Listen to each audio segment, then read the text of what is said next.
So my usual route in, I opt for Baker Street. Baker Street, that's where Sherlock Holmes lived, right? And bosh, we get a job straight away. Gentleman wants to go to the Elgin pub, which he tells me is on the corner of Ladbroke Grove. Takes me a little while to pull it and see it, but yes, it's obvious once you get going. It's on the corner of Westbourne Park Road. So we just pull it straight back up onto the Marylebone Road. The only difficult thing with this run is that the Harrow Road underpass is closed. Normally you'd come off at the roundabout near Little Venice, go into that underpass, over Lord Hill's Bridge and into Westbourne Park Road that way.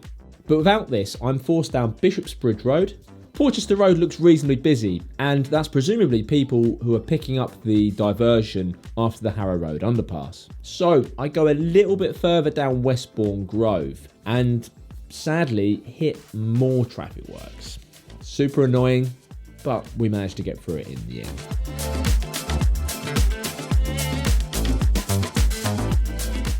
I drop them off, super simple. I decide I'm going to head back to the Mayfair area. So, along the Bayswater Road, just almost opposite the Russian embassy, I have this hand go up. They want to go to a particular bar. I've never heard of it, but they tell me it's inside the Treehouse Hotel. The Treehouse Hotel is one of those places that's really in vogue at the moment. I don't know if it's doing the rounds on Instagram of like, top 10 places to go to in London or whatever. Pretty simple run it all the way down the Bayswater Road, and then you've just got to work out where you're going to get into Marylebone. On my way through, I noticed that Hyde Park is shut, presumably because of the high winds. So it's always worth making note of these little closures, because you never know how that might affect a job later on in your shift. As traffic's light and I get to use this bus lane all the way up to Marble Arch, I take Great Cumberland Place, get myself onto Seymour Street, over Portman Square, and into Wigmore Street that way. It's pretty much a straight run from here. On the way I have to pinch myself, because we're approaching 7 o'clock, and it's completely dead. The traffic is so light. It's a common belief that cabbies will use traffic to try and bump up the meter, when in fact it's actually how much distance you can cover in a short space of time. If you've ever played the game Crazy Taxi, you will know exactly how this works. Straight over Cavendish Square, left into Langham Place, and then right into that weird little forecourt by the Treehouse Hotel. I get out and do a little bit of filming around the All Souls Church, but Storm Eunice decides to speak over me. Just by the All Souls Church, that's what I pointed out in my last video, didn't I? Fun and games. Let me get back inside. Yeah, because they're suicide doors on these cabs, they open up backwards, which is really annoying. And there's not a retaining strap on them, so they can go beyond. And I had it before where the wind caught it, went beyond a certain point, and then the door doesn't quite locate properly. It's since been upgraded, so they've got thicker hinges on them, but it can still happen, so I'm having just to get out and physically open the door for people. I know some people who have put like straps on them, like ratchet straps, and they go from the big yellow handle down to the lower handle, the pull bar, to keep the doors solid. But the trouble is, it's not something that's approved by TfL.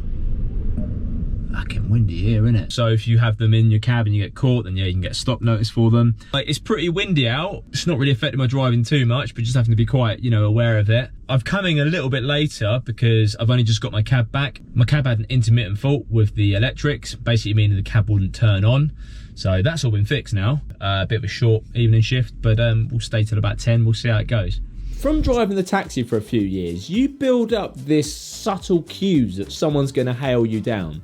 There's a way that people either approach the cab or a confidence that they have.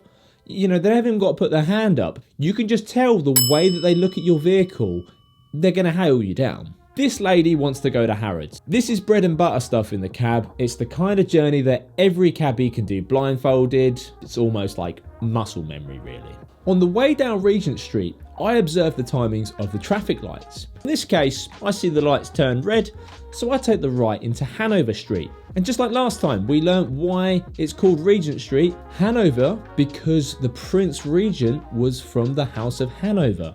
George 1st, 2nd, 3rd, 4th, House of Hanover. As I come around Berkeley Square, I get another indication of how busy the streets might be. Check out this gentleman. He's waiting by the taxi rank, but he's not crossing, and he's kind of observing all the cars going past. Very likely, he'll be looking for a cab.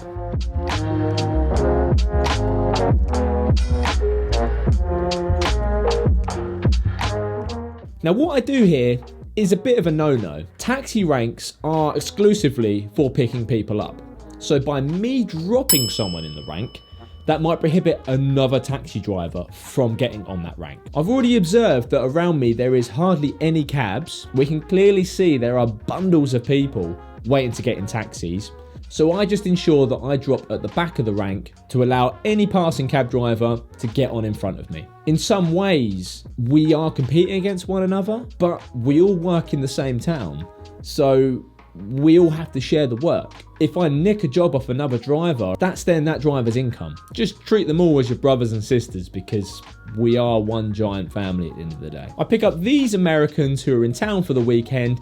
They want to go back to their hotel, the Hilton at Paddington. Having seen how busy the traffic is on Brompton Road leading up to Scotch Corner, I opt to go through Trevor Square. So I know that when I come out of there, I can get into the bus lane at Hyde Park Barracks, cutting out quite a lot of the traffic. The main thing that influences your routes if you're going north is how am I going to navigate the park? I know from my earlier scouting that the park is closed, so I can't go through the park.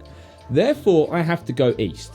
It's pretty busy on this stretch of Knightsbridge, and that might possibly be because of all the traffic that would normally go through the park is having to be diverted around. On our way to Park Lane, the ladies in the back asked me, "What's this house on the left?" So this house here was the Duke of Wellington's house.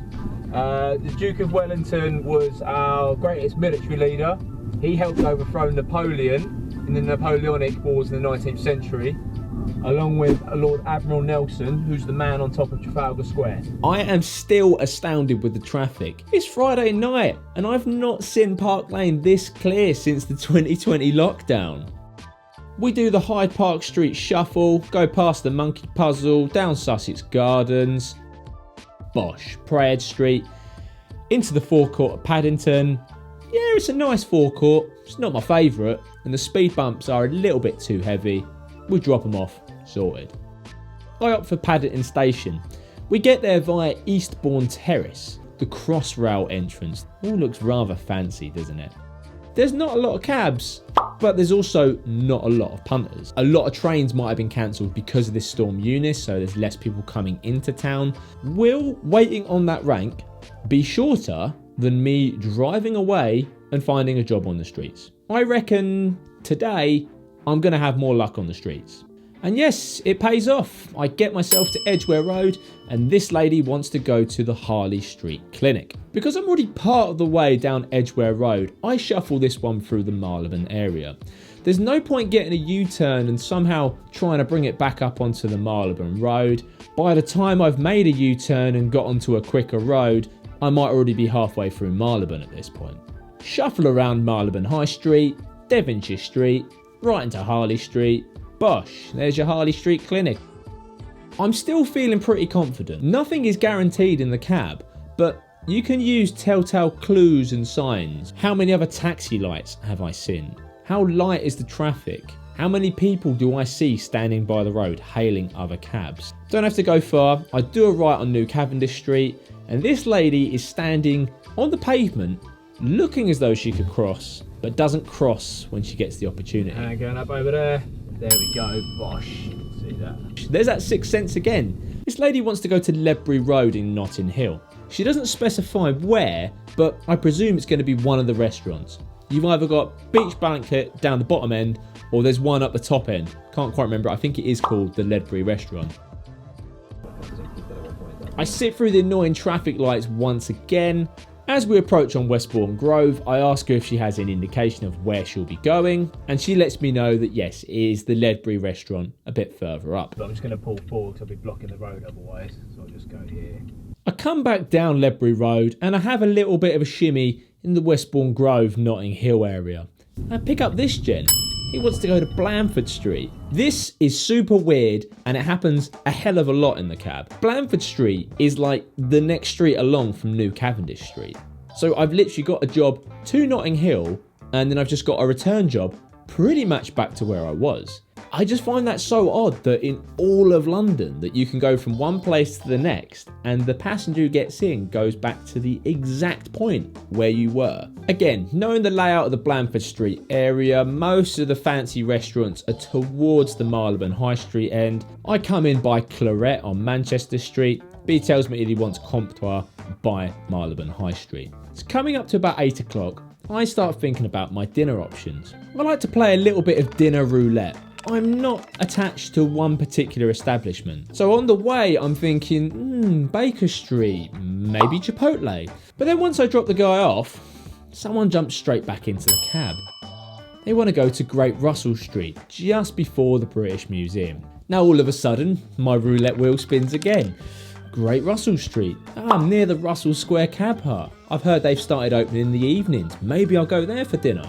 This is a fun little run, and there's lots of different ways that you can run this. I head straight for Marylebone Lane, and those of you who know the area, have you ever wondered why Marylebone Lane has this really weird curve to it, whilst everything else in the Marylebone area is like a grid pattern? Well, Marylebone Lane actually traces the lost River Tyburn, and you can see evidence of this going over into Mayfair and down into Green Park. We go through Fitzrovia, Tottenham Court Road, shuffle into Cheney Street, where we go past the Eisenhower Centre. The Eisenhower Centre is actually a deep level bunker from World War II, named after the military general and then later American President Dwight Eisenhower. We go down Gower Street, get our left into Great Russell Street, and I drop the passenger here. Time for dinner, let's head to the Russell Square cab shelter. No, it's closed. What am I going to do for dinner now? I don't know where to go really. That's what happens when you play dinner roulette. Now, if you ever come across one of these 13 green taxi shelters, they are open to the public for takeaways. To sit inside, it is only available for cab drivers, apart from one.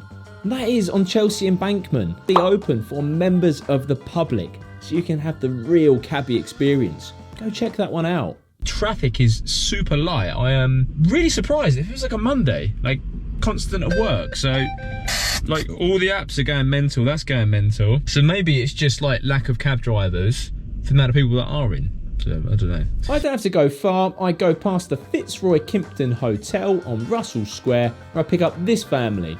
They want to go to Manchester Square via Hamley's Toy Shop. A lot of the street names in this Russell Square area allude to the Russell family, who own the Bedford estate. Much of the land in Bloomsbury is owned by that Russell family, and that's why you have names such as Bedford Place, Russell Square, Great Russell Street. Even Southampton Row alludes to a very early marriage where a lot of that Bedford estate and that land was passed over to the Russell family. On the way to Hamleys, we go past John Nash's old gaff. This office here on the right was home to Cambridge Analytica. They're the ones who harvested all your Facebook information for political use. And keeping with the technology theme, we go past Central St Giles, which Google have had some of their offices here since 2012. But most recently, this year, have purchased this site for £730 million. As traffic is super light, I have no problems using Oxford Street, getting my left into Regent Street, to be able to set these passengers at the oldest and largest toy shop in the world, Hamleys. Half of them jump out and they've just got to take them up to Manchester Square. Up Regent Street, Margaret Street, Cavendish Square, left into Wigmore Street, right into... is that Duke or Hind? Can't remember. Do that right and then into Manchester Square. Bosh. As I'm back in the Marylebone area, perfect time for a Chipotle. I don't normally go for a burrito, but I am feeling a little bit more indulgent this evening. The old classic Chipotle. Love it. Yeah, it's kind of fun really, just get pulled wherever and then just think, right, where can I go to eat from here? So, yeah, who knows. Right, let's get back to my cab. After eating out, I struggled to get back into the groove of finding jobs. Yes, we are in that quieter time, and the fact that there's less traffic certainly does help. But I do have to go on a bit of a hunt. I head more out of Central and manage to pick up this job on Bloomsbury Square. They want to go to the corner of Goswell Road and Great Sutton Street. Goswell Road, in fact, is the only road in the City of London. streets, lanes, hills. You don't find roads in the City of London. I know that from driving yesterday, Clerkenwell Road is shut eastbound by the Griffin. The Griffin. So I'm mentally calculating what is going to be the most effective route. I can pull myself down onto High Holborn and then go through the meat market and out onto Goswell Road that way, or I can go north and shimmy around the Rosebery Avenue and Farringdon area, which is what I opt for.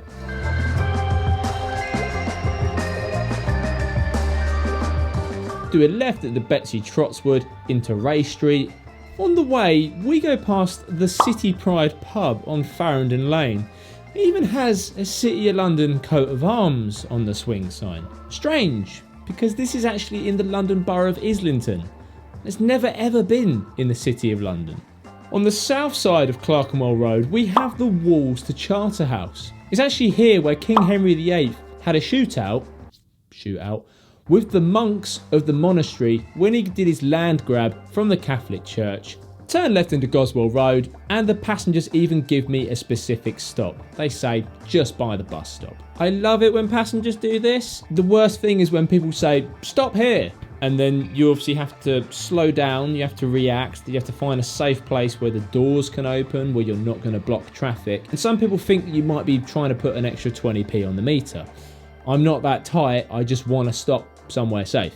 Heading back in, I have a look in the city, and the city's pretty dead. Once I get to the Covent Garden area, I find that I'm following a lot of taxis with their lights on. There's an old saying in the taxi trade that pennies turn left, pounds turn right.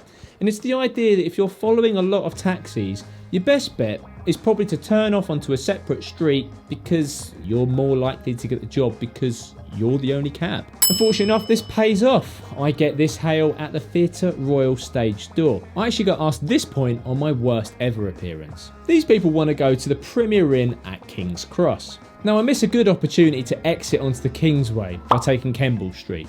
No biggie, I'll just take it from Great Queen Street. Go past the Grand United Lodge of Freemasons on the right hand side and out onto the Kingsway.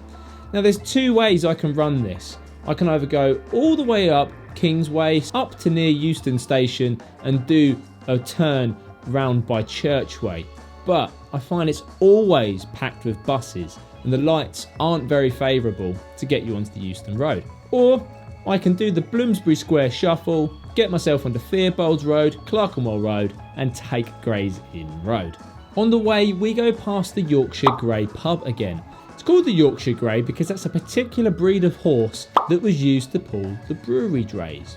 I always remember that because Yorkshire Grey, brewery dray. Rhymes. We go past the previously named ITN or ITV building on the right hand side, and on the right we have the Water Rats pub. That was home to Bob Dylan's first ever UK gig in 1962 and also the London debut of Oasis in January 1994. Definitely a maybe. And atop what is now Five Guys is the King's Cross Lighthouse. And in decades gone by, like way before my time, it was actually quite a desolate and debaucherous place in London. Maybe because of all the cheap B&Bs just across the road. Maybe because it's like halfway between like Islington and the city or anywhere notable. Thankfully the area has cleaned up quite a bit in recent years. Set in the Premier Inn, I go a little bit beyond the point to avoid double parking. I'm not entirely sure why I head back into the city, as it's obviously quite dead, so I find myself traversing back into the West End. One of the cool things about being a London cab driver is having an awareness for all the different things around you. I see this fire truck going down High Holborn and into Shaftesbury Avenue. Therefore, I'm thinking it's very highly likely that it's come from the Soho fire station. And as I turn into West Street, my suspicion is confirmed, as I know that Shaftesbury Avenue is shut halfway down, therefore this fire engine can only be going back to the station. In fact, I had a very similar situation earlier on Bishopsbridge Road. Very likely that one would have come from the Paddington fire station on Harrow Road. This is one of those skills that I love honing with time, and because you know the layouts of the streets, you can see police cars, ambulances buzzing across the city and know that where they've come from and where they're likely heading to. A bit of hunting around and I managed to pick up this couple on Cranbourne Street. It's worth noting here that there is a taxi rank outside the Aberdeen Angus Steakhouse. If there's people on that taxi rank, you have to beckon them over and tell them, look, the taxis are over there, I can't steal their jobs because they're waiting. Just an etiquette thing that we always do. And this couple have driven in. They've actually parked at the Royal National Hotel because their train was cancelled. Nice job up to the Russell Square area again. Once I've dropped them off, I go and have a look at the nearby Euston station. Sometimes at this time of night, if people are serving the West End, lots of cabs get scattered out of town, meaning that some of the stations and things inside of town often get a bit neglected. I can see though there's plenty of cabs there, so I don't opt for that and head back to the West End. The way that these gents are crossing the road and then turn to start walking towards my cab, I think there's a hand going to be going up any minute. And bosh, there we go. These gents want to go to the Ambassador's Hotel on Upper Woburn Place, and this is why the knowledge is so crucial. My immediate reaction is to get a U-turn, because if I don't U-turn here, and even if I take the first available left, I will have to be going on a mega diversion to get them to their hotel. Go via Great Ormond Street, which is a big old wiggle out of the way, or I have to come back down Red Lions Square by Holborn Station to get myself back up the Kingsway, because we can't turn left after Bloomsbury Square. From here, I can either do my usual Russell Square shuffle, or, as traffic's incredibly light, I go all the way up Gower Street, get a neat right into Torrington Place. And I love Torrington Place because it's just got a certain feel about that street that you don't get anywhere else in London. You're kind of covered in by all the academia around you and the church on the left hand side. It's a real nice quiet retreat that I think a lot of people forget about. I have to take this left into Gordon Square because if I don't, all my further left hand turns are prohibited, meaning that I can't get into Tavistock Square and then Upper Woburn Place. And also, this cuts out a few traffic lights for us. The Ambassador's Hotel is on the right hand side. One of my colleagues is stopping on that side of the road, so I opt for this side of the road. And again, my usual tactic, head back to the West End. I get to Bloomsbury Street again, and I have this family hail me down. They want to go to the Marriott at Regent's Park, something a little bit more substantial. Awesome. As we turn right into St Giles High Street, you can see the devastation that Storm Eunice has brought to the nearby roadworks. As it's long past 7 o'clock, we can go up Tottenham Court Road. Tottenham Court Road is just a shadow of its former self, both in terms of the establishments along there, but also the remodelling that they've now done. It used to be like a motorway out of town. That was like 3 lanes of northbound traffic. You could get from the bottom of Tottenham Court Road to the top in like a minute. It was just insane. Now though, it doesn't matter what time of day, you're always going to get stuck on traffic. It's the only realistic route I have here. Guess which London borough Tottenham Court Road sits within? It begins with a C. This is one of those runs that can be done in a multitude of ways. I could go forward into Hampstead Road and get myself Drummond Street, Longford Street, but I've not done that for quite some time, so I couldn't accurately tell you if it's still open. So I play it safe, Euston Road, wiggle around Great Portland Street Station, neatly setting me up for Albany Street. And I've not been to Regent's Park yet today, so I'm fully prepared for the fact that this could be closed on the basis that the Mall was shut as well as Hyde Park because of the strong winds. In this case it is, so I can neatly get in for Chester Gate, around the outer circle, setting me up for Avenue Road. If this was closed though, I'd have other options such as using Prince Albert Road and going around the top of the park. Avenue Road, Ellsworthy Road, Wadham Gardens, Harley Gardens. I just love the way that you set certain forecourts. Like this one is perfectly set up, so you just go forward into the forecourt on King Henry's Road. Touch. And that's me done. I'm far enough north out of town. We go past Swiss Cottage, buzz it up Finchley Road, and away we go. Please do subscribe to my weekly email updates so you can see what I'm up to behind the scenes on this channel. And if you want to binge a bit more content, check out more over here.